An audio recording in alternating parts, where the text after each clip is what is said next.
Hello. I just wanted to welcome everybody who's joined the webinar. We'll be joining or starting it in just a minute here.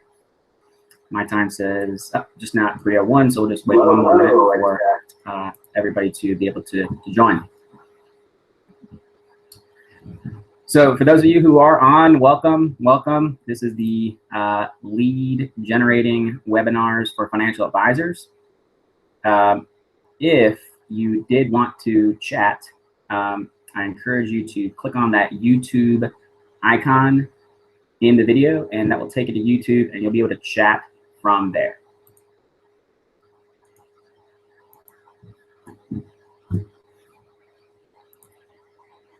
So once again, thanks for joining. I know we had a little bit of trouble with some people not actually receiving the right link. Sorry about that. Just goes to show you have to be ready at all times to tackle any sort of technological issues you might run into when it comes to webinars.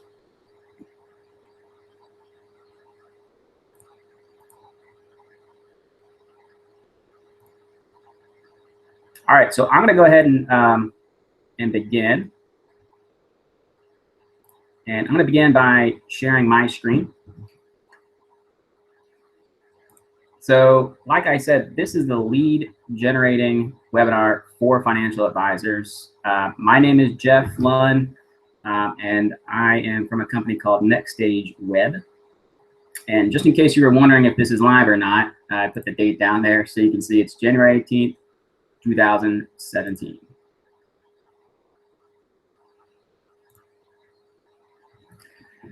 All right, so before we get started, for those of you who don't know me, my name is Jeff. That's a little picture of my family. I founded NextStage Web in 2011. Live in Atlanta with my wife and 9-month-old son. I graduated from the University of Georgia. Formerly consulted for one of the big 4 consulting firms, and for the past 6 years, I've been helping financial advisors with digital marketing through my company, NextStage Web. All right, so now that that's out of the way, let's get into some housekeeping. So I'd like you to clear at least the next 45 minutes, if not 60 minutes of your day for this webinar. So that means shutting off any email, Skype, Facebook, text, etc. Anything that you think might distract you. Also, I'd like for you to take notes during this webinar. So this is meant to be educational and something that helps inspire and enable you to go out and do a lot of this stuff all on your own. So take notes so that you'll remember some of the things that I talked about today. And then finally, just be present. I promise you, it'll be worth it.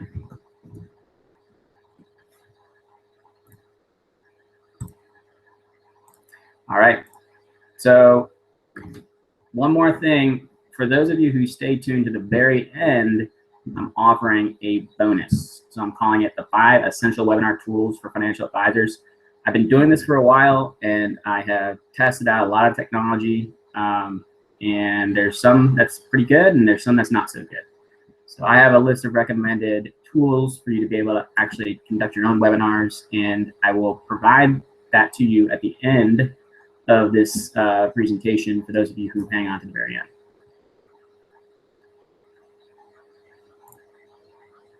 All right, so let's get into it. So the first question I want to ask you is, would you like to discover a way to generate leads automatically?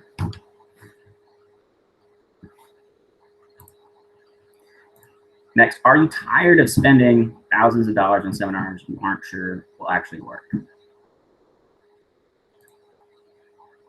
Third question is, have you ever wondered how webinars could generate leads for your business?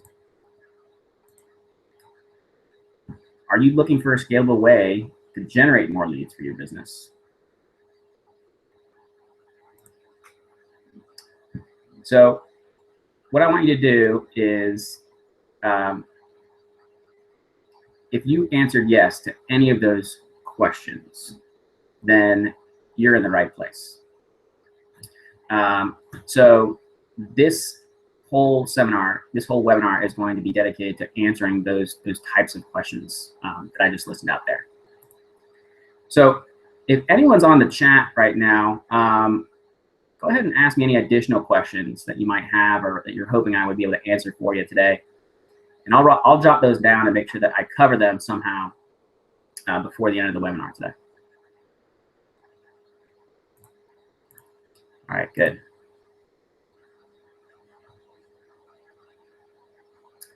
So today we're covering lead generating webinars for financial advisors.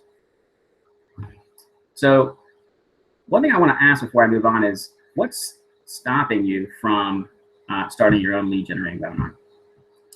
So, you know, if you're in the YouTube chat box, I'd like to hear from anyone who's on there if they have anything in particular that's stopping them, and share, you know, sort of the biggest hurdle that you see to being able to start using webinars in your business. All right. So in my experience, there have been about 5 main stumbling blocks that I've seen that prevent financial advisors from taking action and using webinars in their business. And as I said, my goal today is going to be able to help you overcome these stumbling blocks so that you can feel inspired and confident in using webinars to generate leads for your business.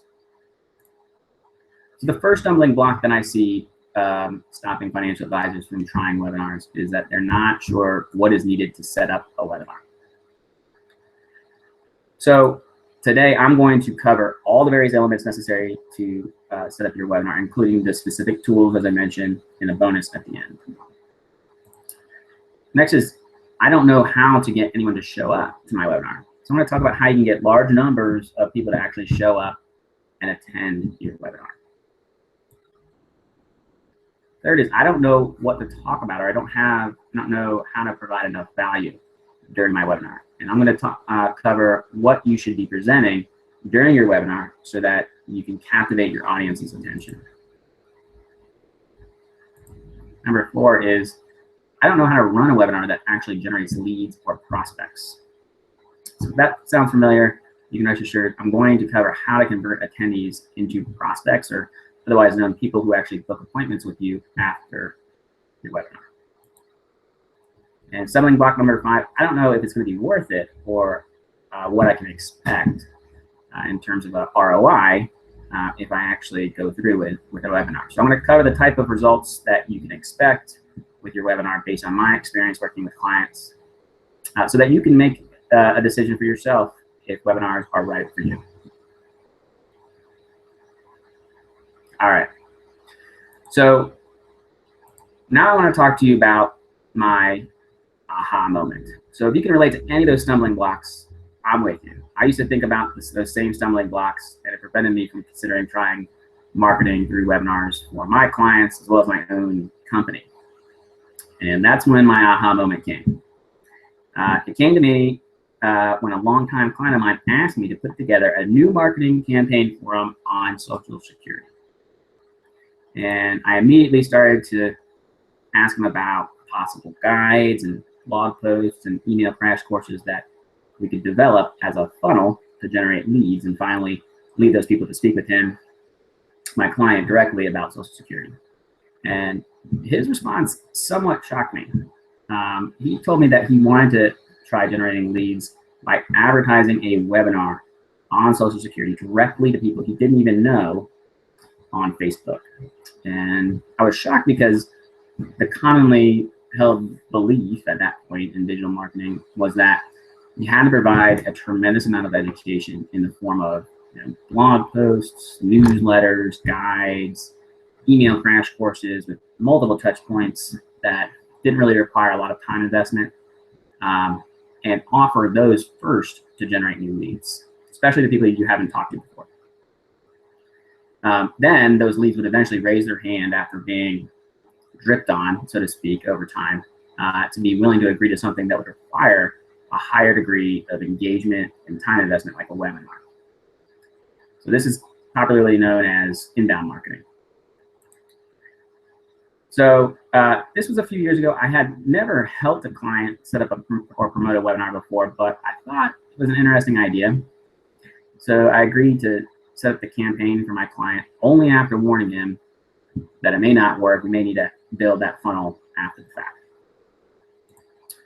So what ended up happening was actually astounding. So the Social Security webinar performed very well. In fact, we were able to get about 40 people to sign up for the webinar, resulting in about 6 appointments being made as a direct result of that one webinar. So the client told me that these numbers were actually better than if he conducted a live seminar presentation on Social Security for about 1/10 of the cost. And that's not to say that all of webinars are going to be a big success, but at least it certainly convinced me that webinars could offer a way for financial advisors to generate leads that ultimately convert into clients at a fraction of the time and money it would normally cost. And today, I help my clients implement successful webinar campaigns, and I use webinars myself as a foundation for my own business.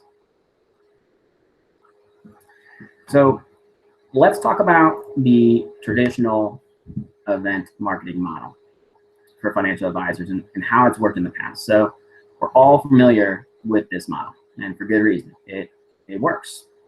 Live events like seminars allow you to provide education to prospective clients while also building trust and authority on a particular topic that you're covering. And since live events can only be consumed live, there's an added sense of scarcity and value to the education you're delivering. We all know the services offered by financial advisors require a high degree of trust before a decision is made to become a client. And all of this plays into the psychology behind what makes a person know, like, and trust you enough to agree to meet you to become a client.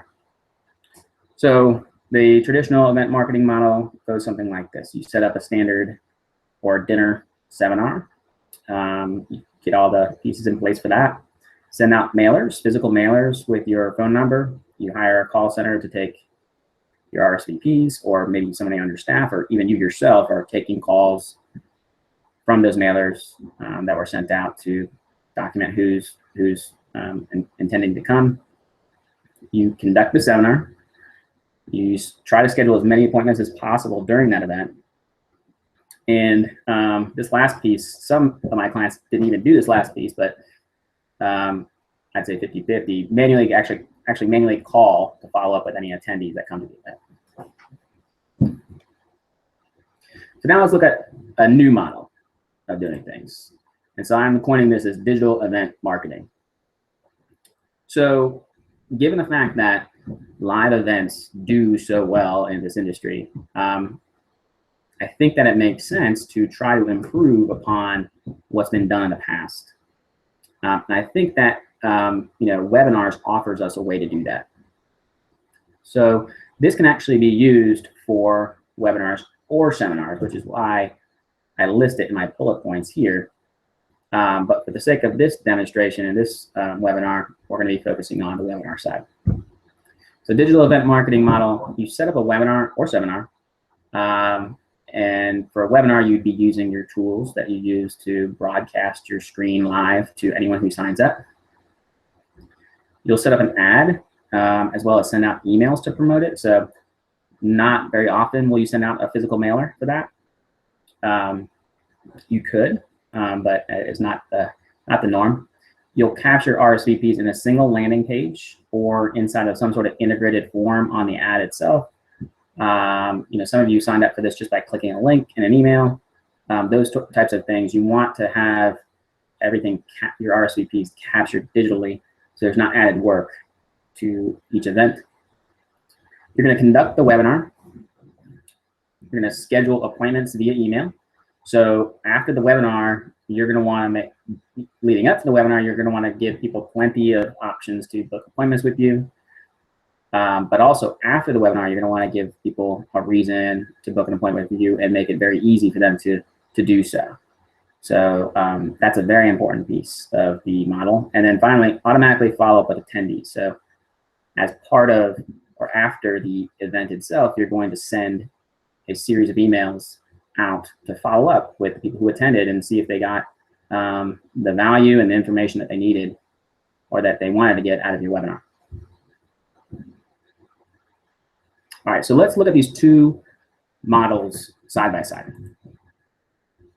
So this is seminars versus webinars. Which option is better for you?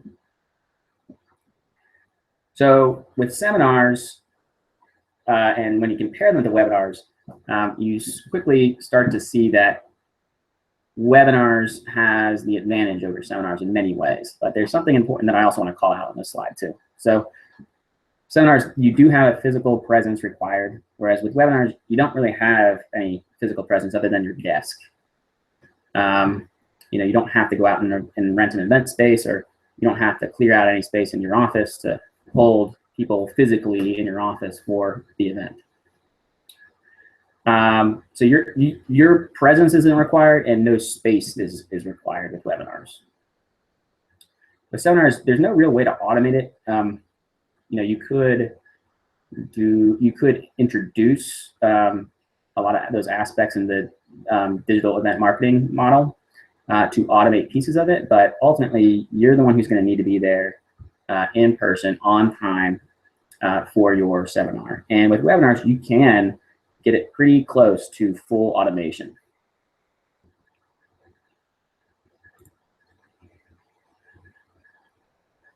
So next is limited potential reach. So we have, you know, usually your reach is restricted by your geographic region and how far people are willing to drive. With webinars, you can reach anyone in the world, or anyone in your target market, regardless of where they're actually located when the event happens. Seminars have a much higher cost than webinars. So, you know, I don't think it's out of the ordinary for some seminars, especially dinner seminars, to get into, you know, four or five figures. Webinars have much lower relative costs because you don't need all the infrastructure that's needed with a seminar. Now, this last piece is actually the one that I wanted to call your attention to, which is that seminars generally have a higher conversion rate than webinars. So I don't want to present this to you as a as if webinars, there's absolutely no trade-off with webinars, and it's, you know, going to be the exact same as a seminar, only with less cost and less time. Generally, in my experience, I've seen a lower conversion rate with webinars as opposed when compared to seminars. So that sort of tells us to, you know, let's say converting people to, and when I say conversion rate, I mean converting people to actually book an appointment. So if you have 20 people in a room for a seminar and 20 people watching you for a webinar, chances are that you're going to convert those people in the room with you at a higher rate than watching a webinar from home, than if they're watching a webinar from home. So there are some webinar tactics that I teach my clients that allow them to match or even beat the conversion rate of some of their live webinar seminars. But at first, it's important to look at your live seminar conversion rate, if you do live seminars, as a benchmark for your webinar. So you can continuously improve your webinar so that you can get closer, even get a better conversion rate than your seminar. But at first, I really want you to try to focus on your efforts on the core strengths, which is reducing your time and your financial commitment for delivering a live educational event. So that's really the crux of this whole thing is we're trying to deliver live educational events since we know they do so well in a more efficient way. So ultimately, I advise clients to look at webinars as a way to offer a better return for your marketing investment. All right.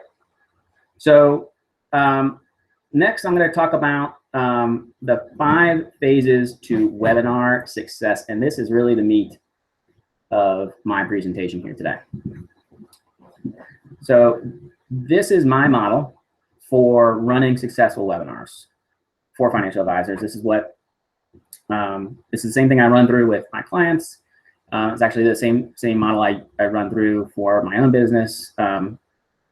These 5 phases to webinar success apply and should be followed every single time. So let's get started. So the first phase is develop, then build, then test, then run, then analyze. So the first phase, develop your content.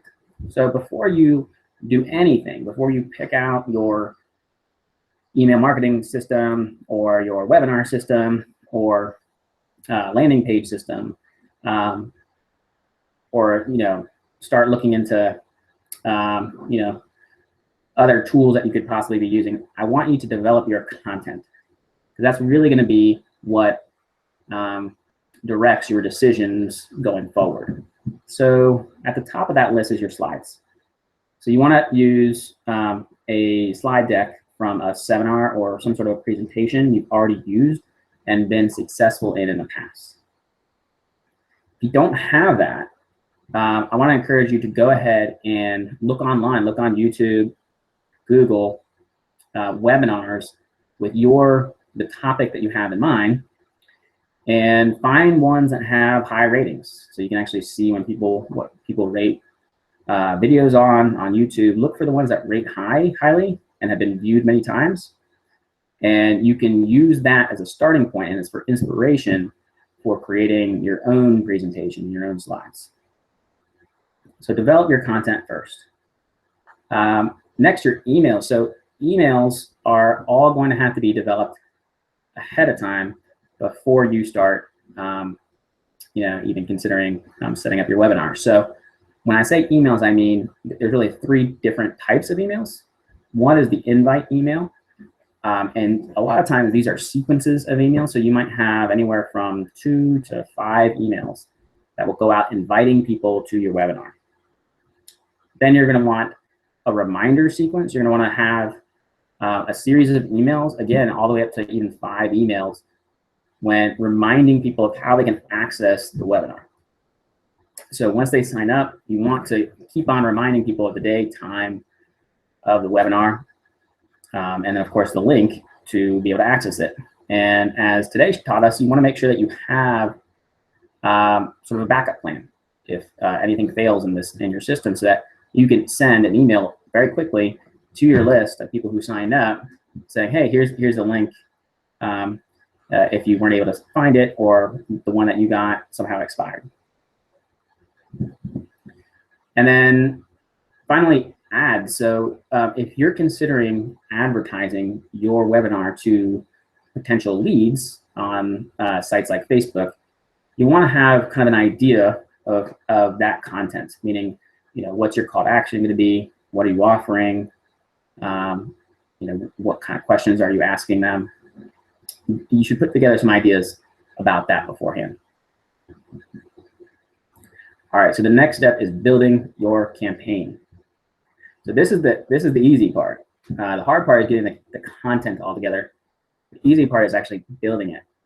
So you're going to want to pick out your webinar software. Now, I'm going to give you a chance to get my 5 recommended tools for conducting webinars that actually work at the end of this event, but there's many tools out there that you could be using for webinars. So today I'm using a Google Hangout.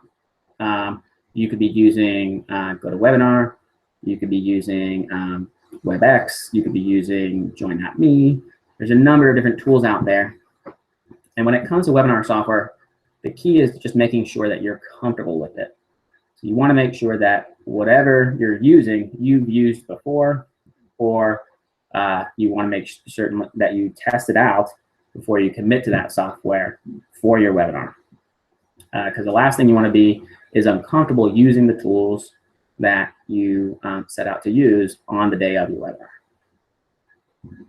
Next is email software. So based on the type of content that you have, you can either send a direct email out from your to like a listserv that you have access to, or if you have something a little bit more complex, you might want to use more sophisticated email software. So that runs the gamut from anywhere from MailChimp on the low end you know, a little bit more sophisticated might be Constant Contact or Aweber, to a more robust email engine like Infusionsoft or HubSpot. So you want to input that content in your email software that you've chosen to use, and you're going to let your content kind of drive your content, and of course your past experience drive which software you choose to use. And then finally, Facebook. So you're actually going to need to build the ad in Facebook, schedule it on the times that you want your Facebook ad to run, and make sure that that's all ready to go. And all these three things are waiting for you to click the go button when you're ready to run your campaign. All right, so the third phase is testing your campaign. So this is the phase where I think most failures happen. So I have seen some webinars not go well, and the number one reason is because the campaign wasn't tested. Somebody thought that they understood how things should work, and for whatever reason, something failed. And you know, that absolutely happens. You should count on some sort of technical failure happening. And so by testing everything out, you'll know what to do in case there is a failure. So your webinar stream goes off, you'll have another one ready to go within a minute. For some reason the link doesn't work, you have that ready to go, sent out. You know, emails aren't being delivered correctly, all that. You want to test everything out. So test to make sure that you can actually broadcast your screen over the internet through your webinar system. Test whether emails are actually going out. Test whether your Facebook ad is running and capturing the leads that you needed to capture.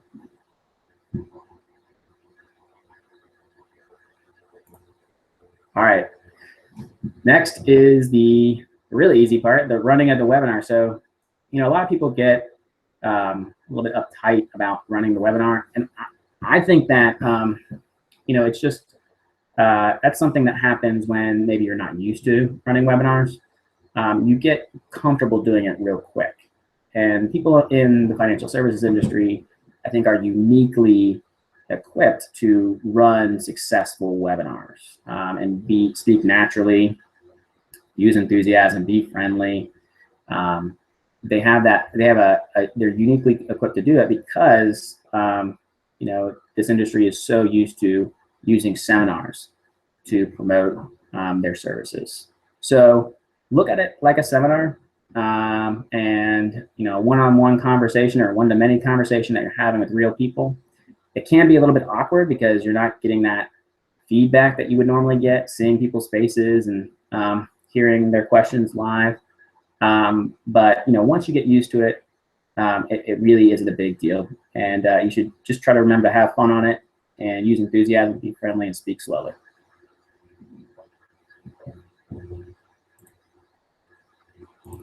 All right, so the last phase is collecting and analyzing your data. So let's say your webinar goes well, and everything seemed to have worked the way that you wanted it to.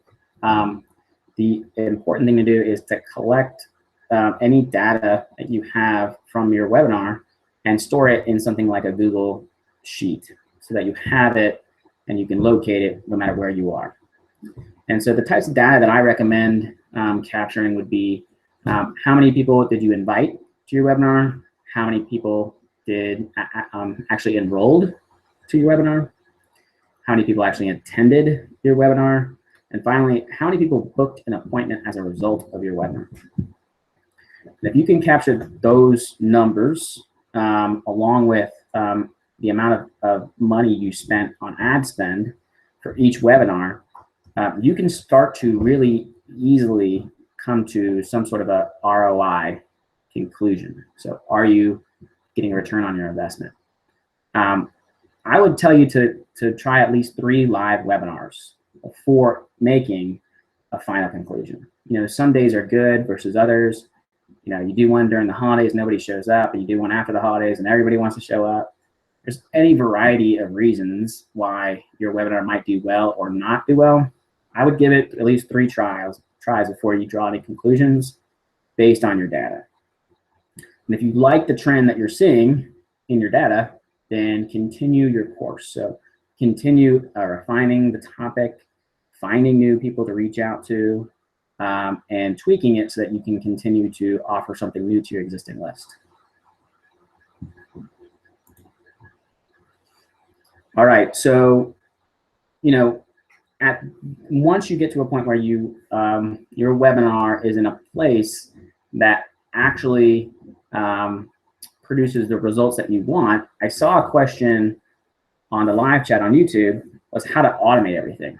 So, you know, this is the time when you can start to consider automating your webinar. And that might be a topic that I can really do justice inside of another webinar. So that's a great idea and something I might consider doing here in the near future, how to do an automated webinar for your clients.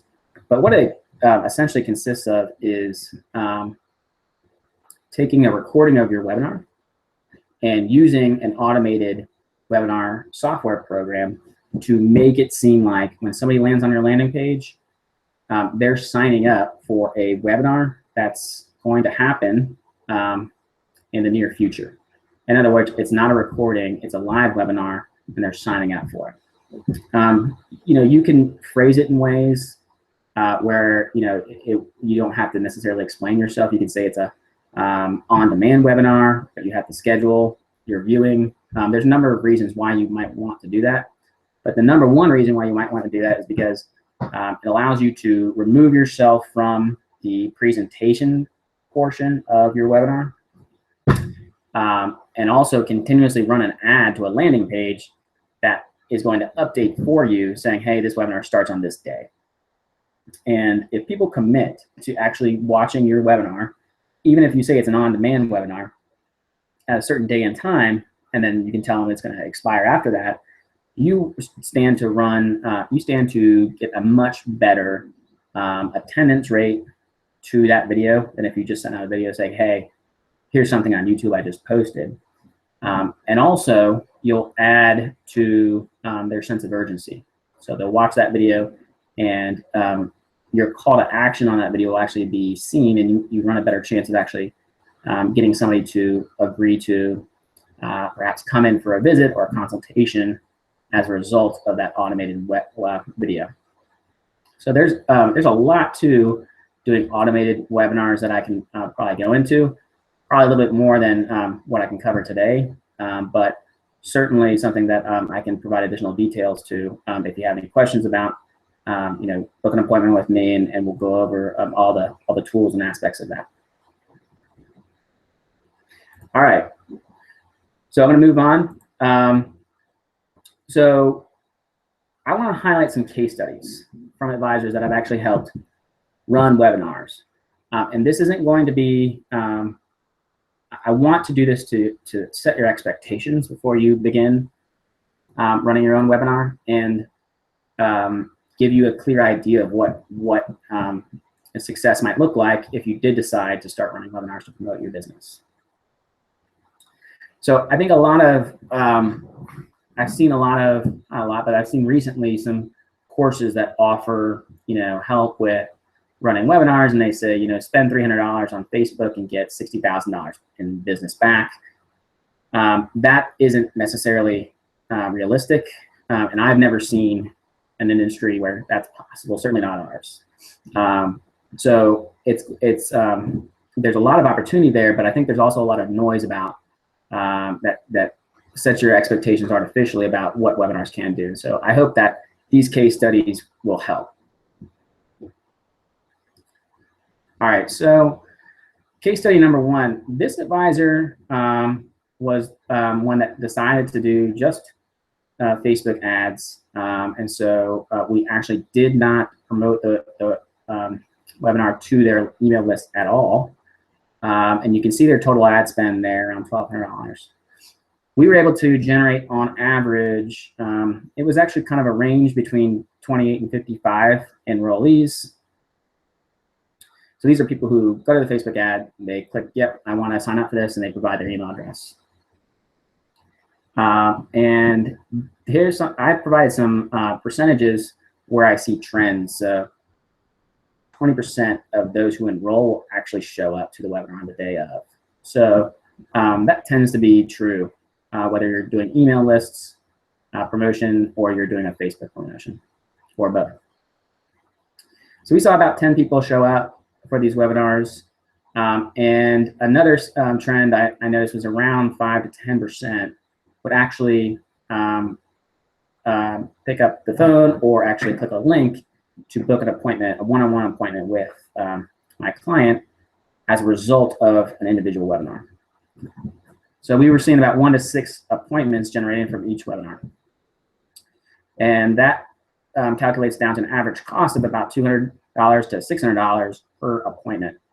And I would encourage you to do these same types of figures when you're doing your own webinar to get yourself to a point where you can say, okay, yeah, this is return, if I know I can, my customer lifetime value, and based on that, I can assume it takes this many appointments to actually get a new client. So, am I getting a return on my investment or not? So this is what I would describe as the hard way.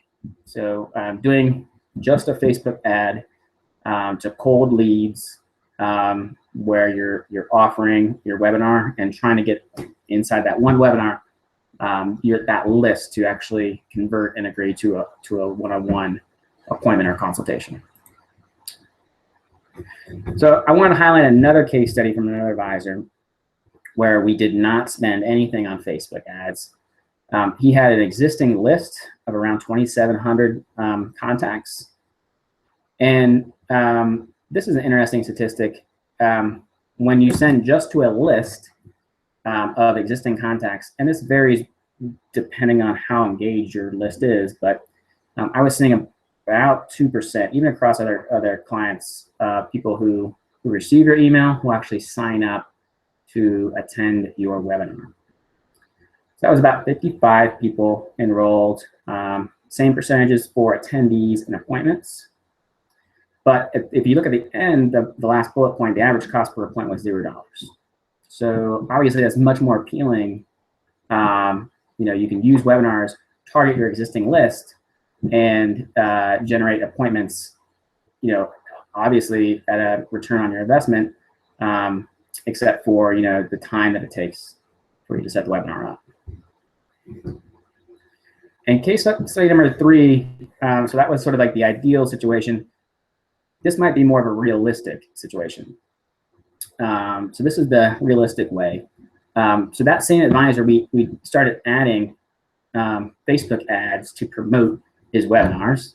And by doing that, we were able to gradually increase his email list. And this is really the key, making sure that you keep a database of contacts that you've been able to generate from your leads on Facebook or through other channels, and make sure that you have that list in place so that you can continuously promote your upcoming webinars. So we were able to increase his list, and by doing so, we ended up with a much lower cost per appointment and really big enrollee list, and some pretty good appointment stats as well on average.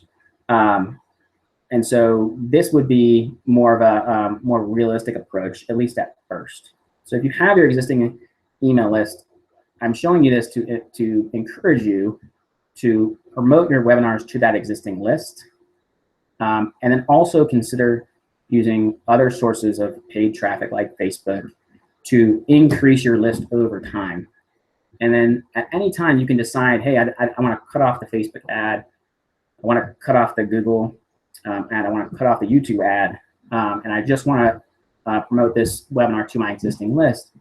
And then you can then realize $0 per appointment made over the life of that webinar.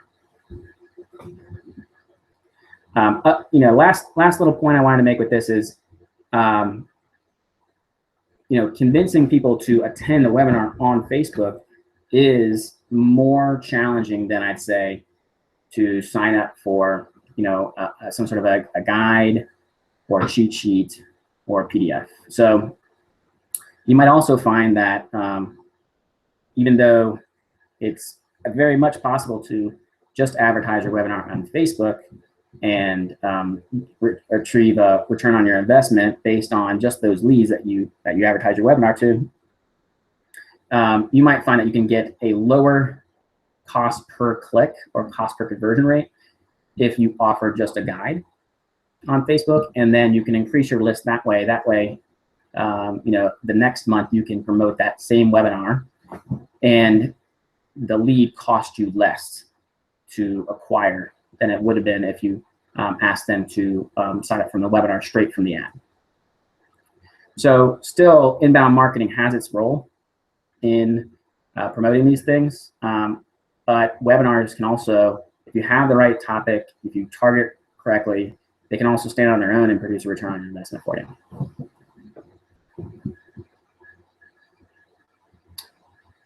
All right, so we went through quite a bit. I hope that you found some benefit in some of the details that I shared with you.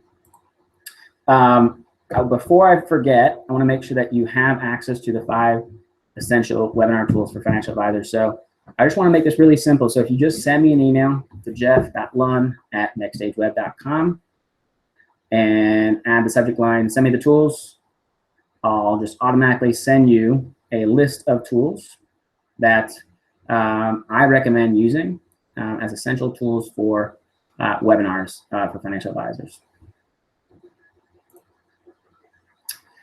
And then also, if you're interested in learning more, I'd love to talk to you about how my company can help yours. Also, if you have any questions that you think might need a little bit more of a detailed response, for instance, the automated webinar question I received, I encourage you to go ahead and book an appointment with me. That's the link right there, and you should see some links also in the emails that I sent out as well. And as always, I'm always available for a call or to respond via email through my email address, jeff.lunn@nextstageweb.com, as well as my phone number. That's my direct line, 770-374-4339. All right, so I want to open up the floor to see if anyone else had any other questions. Like I said, you can click on the YouTube icon on the video, and that should take you to a live chat bar where you can ask questions directly to me, and I will answer your questions. I'll stay on for the next 5-10 minutes or so to answer any questions that you have. Otherwise, you know, feel free to book an appointment with me, and we'll talk more about how we might be able to get this to work for your business. So I see comment from Charles, not knowing how the programs to use to build a webinar. Send me an email to, like I said, to jeff.lunn@nextstageweb.com and include the subject line. Send me the tools, and I will send you the tools that I recommend. And then finally, automating, like I said before, just book an appointment with me, and I will go through the steps that you'll need to consider if you want to automate a webinar presentation. But like I said, you want to make sure that you have a solid live webinar in place before considering automation, because once you automate it, you locked it in. So it's that's a presentation that you know, can't be changed unless you re-record, of course. But you might go down the path of building out, you know, an extensive follow-up email sequence along with landing pages and a video presentation on a topic that might not resonate with your intended audience. So what I encourage clients to do is, if they're considering using webinars for their business, start with the live webinar first. Certainly test and practice doing a live webinar before you even hop on the day of, and do at least three before thinking about you know, automating that, recording that, and putting it into one of the webinar automation systems that allow you to do that. All right, so I don't want to take up any more of your time. It is 3:45 according to my clock right now. So unless anyone has any other questions, I'm going to go ahead and hop off. I hope you all have a great day. And as always, shoot me an email at jeff.lund@nextstageweb.com, or click meetme.so/nextstageweb to book an appointment, and we'll talk further. Okay, everybody. Thanks so much. Bye-bye.